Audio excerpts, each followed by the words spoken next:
Sunshine, blue skies, gotta cry. Lilies supposed to cross crying.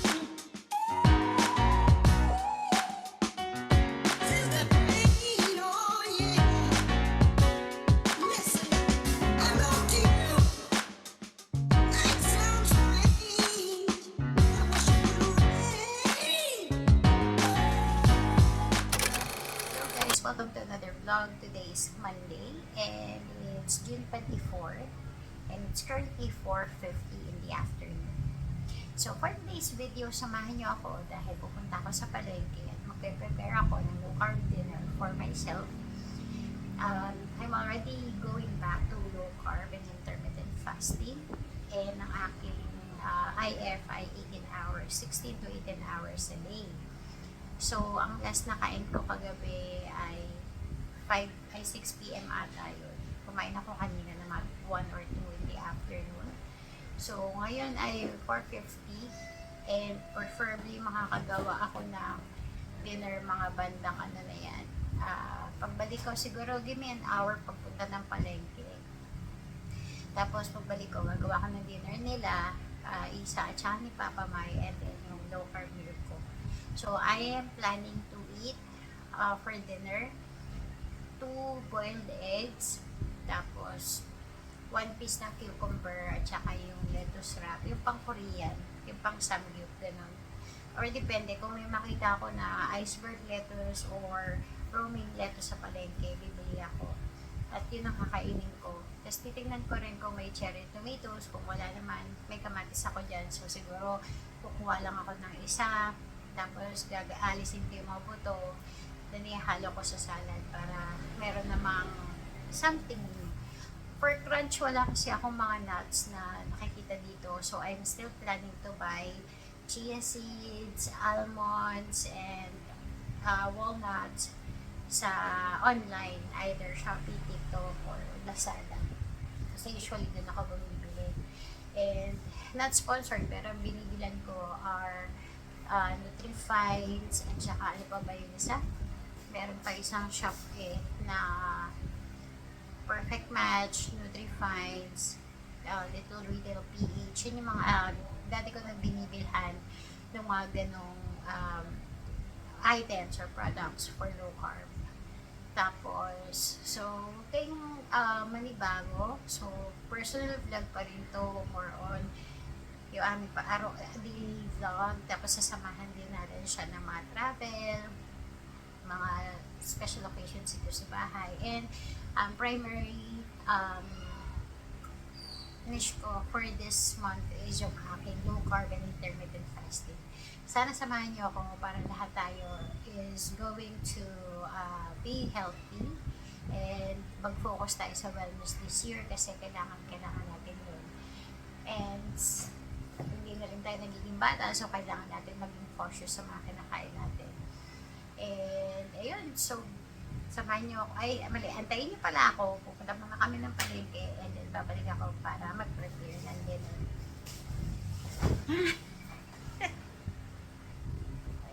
Isa pa pala guys, umuulan, so hindi ko alam kung gusto kong dalhin yung cellphone.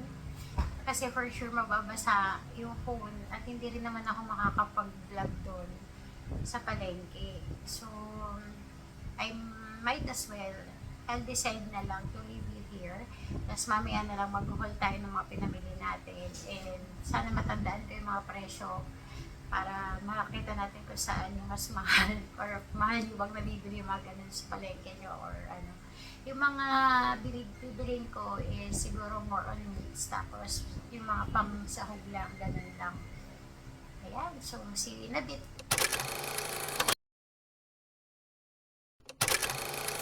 Ang ingay mo. Hello guys, welcome back sa ating vlog and kakabalik ko lang ng palengke. It's now 5:35, so ibig sabihin mga 1 hour na rin tayong nasa palengke. So ang budget ko nadala is 900 pesos. Irin ako ng kamote, yung yellow. Ano to guys, 1 kamote a day lang naman to. Kaya, huwag kayong mag-alala, hindi naman ako araw-araw magkakamote ng madami. Tapos ano siya, 80 pesos. Tapos bumili ako ng isang pirasong sayote at saka tatlong pirasong siling green. Nasa 86 na ba? Yung sili at saka sayote. Yeah. Tapos ito, bawang sibuyas, luya, nasa 56 pesos. Mga siguro 5 to 6 pieces na sibuyas na regular size lang, ganyan. Tapos dalawang bawang. Tapos isang maliit na sibuyas. Tapos nakabili rin ako ng 2 pirasong talong, which is, magkano yung talong ba? 35. Tapos 35 din yung 80 something yan. 80 yung talong. Something lahat. Yan, 35 yung talong. Natanda ko yung dalawang 35 or 40. Tapos ito, tsaka yung lettuce, nasa ano siya, mga 50 plus.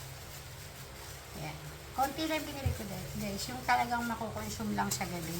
Marami naman sa palengke. So, hindi advisable na mag-stock sa ref. Kasi unang-una, pag nag-stock ka, naluluto siya eh. Yung pag nilagay mo sa ref, yung nagiging brown. Ganun yung kulay ng dahon. So, hindi na siya fresh. Mas maganda, araw-araw na lang kayo bumili ng lettuce. Ito naman, pawis ko, nakakita nyo ba? Ito ay tilapia guys. So, ito ay 4 pieces na mga ganyang kalaki. Pinahati ko sa dalawa, 160. Parang pumapatak na 40 pesos isang perasong tilapia, no? Tapos, ito naman ay giniling, 85 ang 1/4. Tapos, 2 piraso ng liempo part. Nasa 150. Magkano yung liempo na? Yan po? Yung 2 piraso. 160 ata. Hindi ko maalala. 155 ata, ganun. Ay, yung chicken pala yung 155. 165. 165. Kasi itong chicken 155, meron siyang 4 na wings, tapos 2 leg part, yung pa ganun. Yung buo siya, yung may kasama thigh at legs. Ayun lang guys. So, unti na yung pinamili natin, pero umabot siya ng 900 isa. Ay, mayroon akong 5 pesos na natira sa wallet. So, 895. See? Yun ang binili natin, no? Parang itong ulam na to is, yung meats, pwede siyang maging 4 na lutuan. Kasi yung tilapia, pwede kong hatiin sa 2. Yung chicken, pwede ko rin hatiin sa 2 kasi 3 lang naman kami, di ba? Tapos yung liempo, pwede rin ibang luto. Yung giniling, pwede rin ibang luto. And yung talong, pwede ko siya itorta.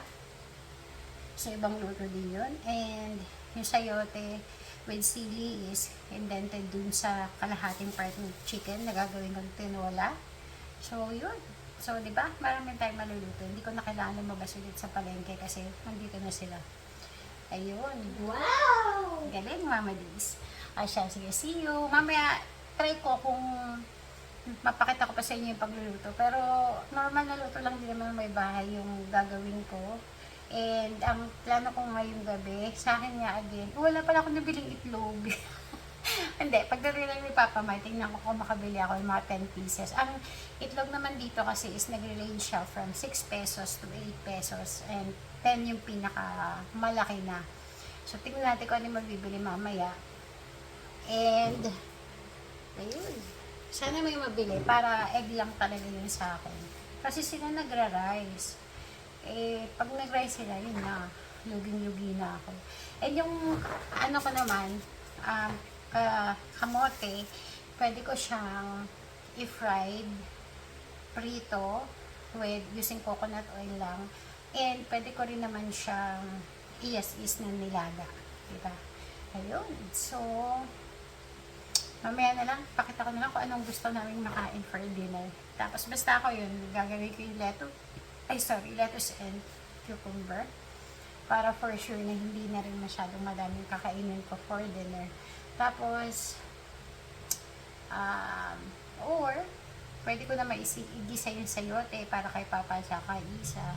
Dahil silang dalawa lang naman din ang magra-rice, diba? Tsaka si, Dominic. So, tingnan natin. Simpleng luto lang para hindi rin tayo masyadong mapagod. Pero kailangan hugasan maigi yung mga fish at saka meats natin. And usually ginagawa ko pala dun sa meat, ewan ko kung napakita ko, hindi ko matandaan. Pero usually ginagawa ko sa meat is, so hugasan ko siya, kikiskisan ko siya ng asin, tapos i-rinse ko. Tapos kukuha ako ng isang lalagyan na malaki, ibabrine ko siya doon. Pero pag yung pagbabrine ko, wala siyang ibang kasamang aromatics. Nilalagyan ko lang talaga siya ng salt para lumabas yung katas na yung dugo, and then mawala yung mga lansa. Siguro mga 1 to 2 tablespoon ng salt, tapos siguro mga 1 liter ng water or 1/2 liter ng water, mga ganun. Basta para lang nakasoak yung meat sa ilalim. Tapos siguro mga 30 minutes mo siyang ibababad. Same with chicken, anything na meat. Wag, yung isda lang hindi ko ginaganon kasi ginararab ko naman ng maigi yung fish ng salt, and I don't think na pwede siyang i-brine. Although alam ko pwede kasi sa bangus ginagawa yun eh. Pero kasi pag ginanon ko, baka feeling ko hindi na magiging fresh yung isda. Eh since hindi ko naman siya iluluto ngayon at freeze ko siya, so hugasan ko na lang muna siya. Tapos pag gagamitin ko na lang siya, siguro doon ko na lang siya i-brine ng mga 10 to 15 minutes lang. Kasi alam ko iba yung meat ng fish sa meat ng karne, di ba? So, see you later guys. Ako na lang magluluto, hindi ko na kayo sasama. So, ayan guys. So, yan ang ulam natin guys. Sayote, kinesa. And that, another is ako kasi siyempre, hindi ko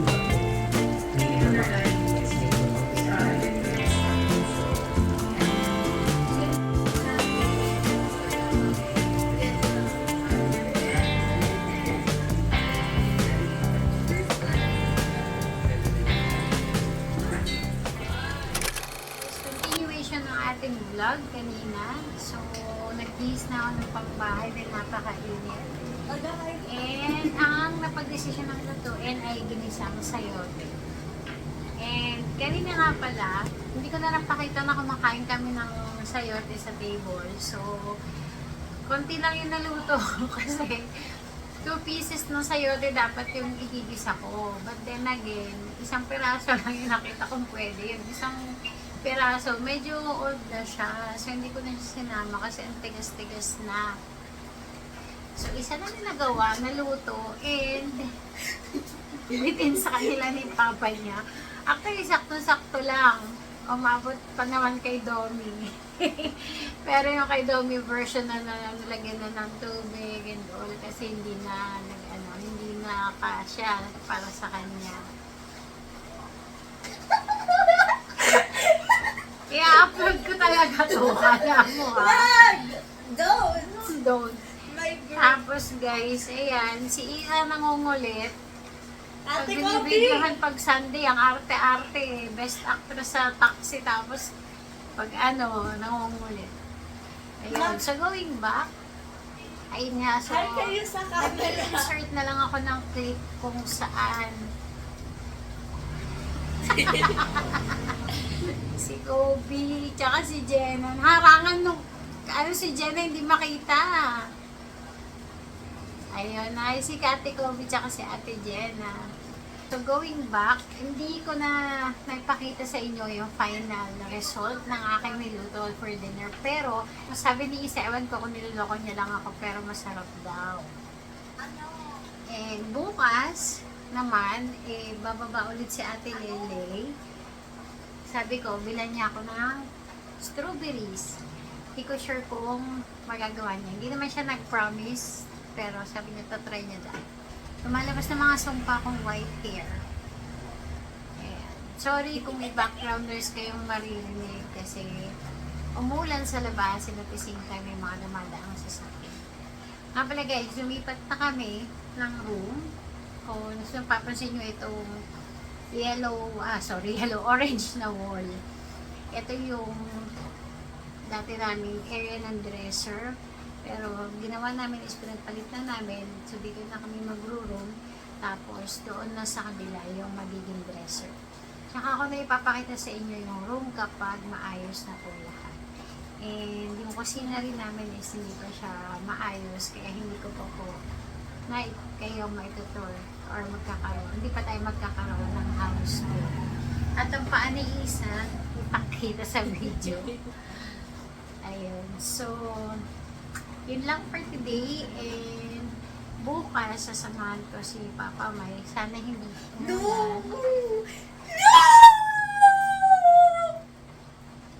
Sana hindi umulan. Alis kami, meron na kami asikasuhin. Ganyan po talaga si Isa. Kasama ko talaga to sa video para makita niyo siya kung gaano siya kakulit. Bako Dexlan! Bako Dexlan! Bako Dexlan! Ayun, so, yun.